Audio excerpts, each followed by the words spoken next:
Hi friends, நம்ம சின்ன வயசில் இருக்கும் போது பாட்டியோ இல்லை தாத்தா கிட்டேயோ யார்ட்டையோ கேட்டிருப்போம். அது ஆனியனை வெட்டினா மட்டும் நம்மளுக்கு ஏன் அழுவ வருதுன்னு. அதுக்கு பாட்டி இல்லை தாத்தா சொன்ன கட்டுக்கதையை கேட்போமா? ஒரு ஊரில் 3 ஃப்ரெண்ட்ஸ் இருந்தாங்களாம். Tomato, onion and potato. Tomato சாகும் போதும் ஆனியன் தான் அழுதுச்சான்.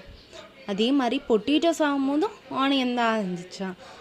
அதுக்கு ஆனியன் ரொம்ப சோகமாயிடுச்சா. அது டொமேட்டோ சாகும்போது நான் தான் அழுதேன், பொட்டேட்டோ சாகும்போது நான் தான் அழுதேன், அப்போ நான் சாகும்போது யார் அழுவா அப்படின்னு அது காட் கிட்ட கேட்டுச்சான்.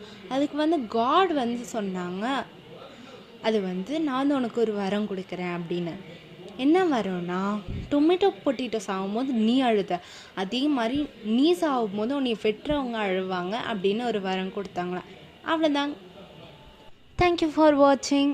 இந்த வீடியோ உங்களுக்கு பிடிச்சிருந்துச்சுன்னா மறக்காமல் லைக் பண்ணுங்கள், ஷேர் பண்ணுங்கள், சப்ஸ்கிரைப் பண்ணுங்கள். உங்களோட சப்போர்ட் இருந்தால் நான் இன்னும் நிறைய வீடியோஸ் போடுவேன். தேங்க்யூ.